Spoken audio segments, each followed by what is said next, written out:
काया भले रे बड़े, काया भले रे बड़े, माटी माटी ने मड़े, माटी माटी ने मड़े, प्रीतड़ी नहीं रे बड़े, हंसला हालो ने हवे मोतीड़ा नहीं रे मड़े, हंसला हालो ने હવે મોતીડા નહીં રે બળે.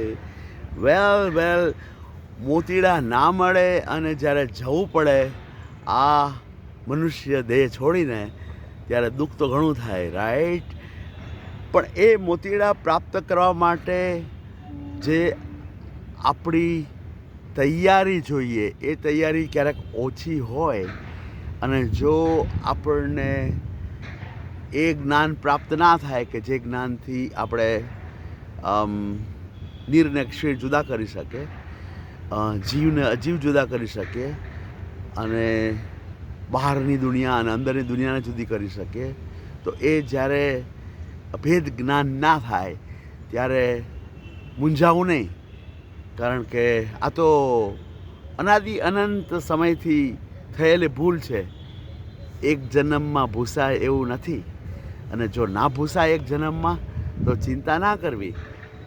કારણ કે હજુ તો ઘણા ભવો છે ને એ ભવો બધા આપણી કાર્મણ વર્ગણાને કારણે છે. આપણે જે બી કર્મો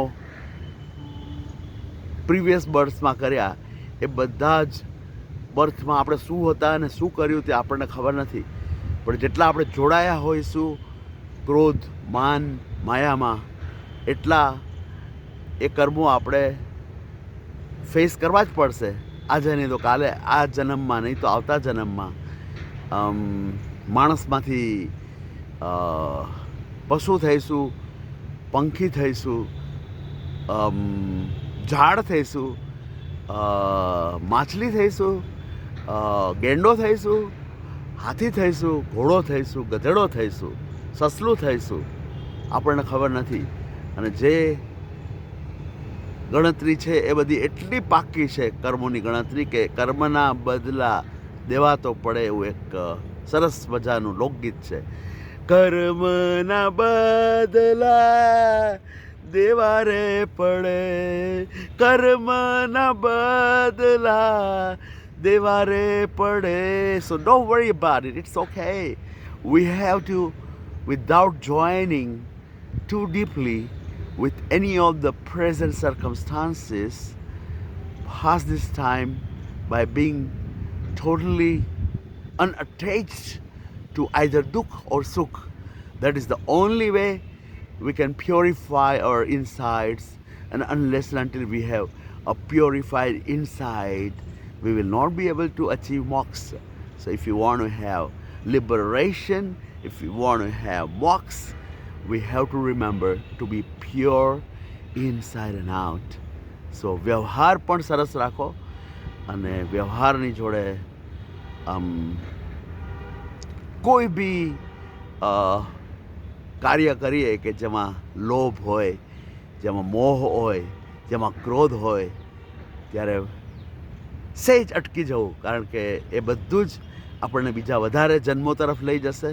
અને જે વધારે જન્મો તરફ લઈ જશે એ દુઃખ તો કેવા અસહ્ય છે એ તો જેણે જાણ્યું હોય અને જેણે અનુભવ્યું હોય એ જ જાણે. આપણે તો હજુ કોઈ જાતની સ્મૃતિ નથી કે આપણે સ્વર્ગમાં હતા ત્યારે શું સુખ હતું અને નરકમાં હતા ત્યારે શું દુઃખ હતું. નરક હોય કે સ્વર્ગ હોય બંને બેડી જ છે. કારણ કે બંને હોય ત્યારે આપણને નિર્વાણ ના મળે.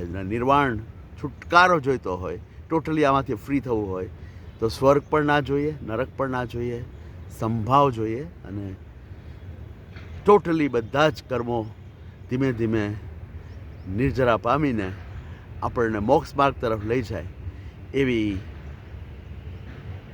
ભ્રમણા જ છે. જ્યાં સુધી આપણે પોતે અત્યારે જોડાવાનું ચાલુ રાખીએ અને દરેક પ્રસંગે સુખમાં સુખ માની લઈએ, બહારના સુખમાં સુખ માની લઈએ કે બહારના દુઃખમાં દુઃખ માની લઈએ, ત્યાં સુધી આપણે અજ્ઞાની જ છીએ. એટલે એ અજ્ઞાનમાંથી જ્યારે થોડું વધારે પડતું જ્ઞાન થશે અને આપણે એમાંથી છૂટવા માટે ટોટલી કમિટેડ હોઈએ ત્યારે કોઈ જાતના બહારના સર્કમસ્ટાન્સીસ આપણને નમાવી નહીં શકે કે કોઈના કહેવાથી આપણે બહુ સારા થઈ જઈશું એવું પણ નથી. એટલે બહુ આત્મશ્લાઘા કે કોઈના તાળીઓના ગડગડાટથી આપણે મોટા થઈ જઈશું એ માન પણ નહીં અપેક્ષા નહીં રહે જ્યારે આપણે જ્ઞાની થઈશું ત્યારે. એટલે એવા જ્ઞાની થઈએ. અહીંયા એટલું સરસ મજાનો આરીસો હોય પણ એમાં આખી દુનિયા દેખાય. ક્યારે દેખાય? કે જ્યારે આરીસો સાફ હોય તો આપણો અંદરનો આરીસો સાફ કરીએ પછી તો બસ જ્ઞાન અને આનંદ એ સિવાય કશું જ નથી. જ્ઞાન અને આનંદનો ભંડાર એ આપણો આત્મા છે. એ આત્માને જ્યારે આપણે નિરીક્ષણ કરીએ ને જેવો છે એવો જાણીએ ત્યારે આપણે જરૂરથી હંસલા હાલો ને હવે મોતીડા નહીં રે મળે. મોતીડા બધાય પામીશું, આજ નહીં તો કલ. Dream girl, that's the way it is. So you have to wait and watch. You have to remember to not attach yourself. જાગ્યા ત્યારથી સવાર પાસ્ટમાં શું કર્યું આપણને ખબર નથી, પણ અત્યારે શું કરી રહ્યા છે એ ખબર છે.